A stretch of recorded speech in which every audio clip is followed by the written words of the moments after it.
একদিকে যুদ্ধবিরতির চুক্তির আলোচনা, অন্যদিকে আগ্রাসন।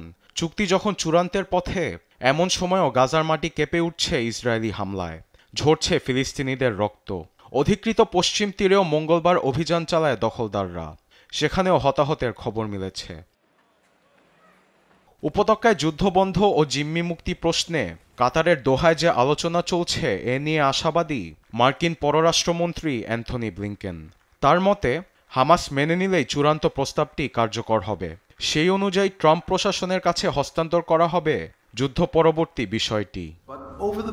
কয়েক সপ্তাহ আমরা আলোচনার মাধ্যমে ঐতিহাসিক চুক্তি বাস্তবায়নের খুব কাছাকাছি।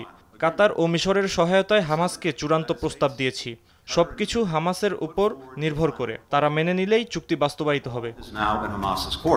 সম্ভাব্য চুক্তি কার্যকরের সম্মতি জানিয়েছে ইসরায়েলের মন্ত্রিপরিষদের বেশিরভাগ সদস্য, এমনটা জানান ইসরায়েলি পররাষ্ট্রমন্ত্রী গিডিয়ন।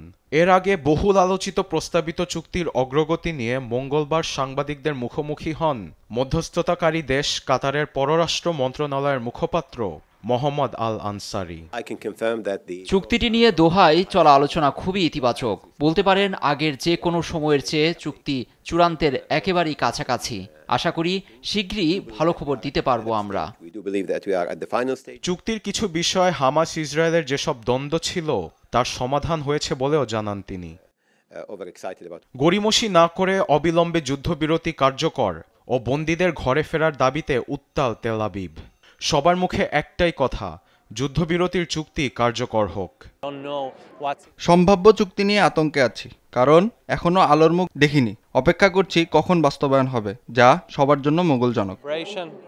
ইসরায়েলি আগ্রাসনে গাজায় প্রাণ গেছে প্রায় ৪৭,০০০ ফিলিস্তিনির। এই রক্তপাত আর নয়, পুরো বিশ্ব এর অবসান দেখার অপেক্ষায়। আরবেদ আফসার, নিউজ ডেস্ক, দেশ টিভি।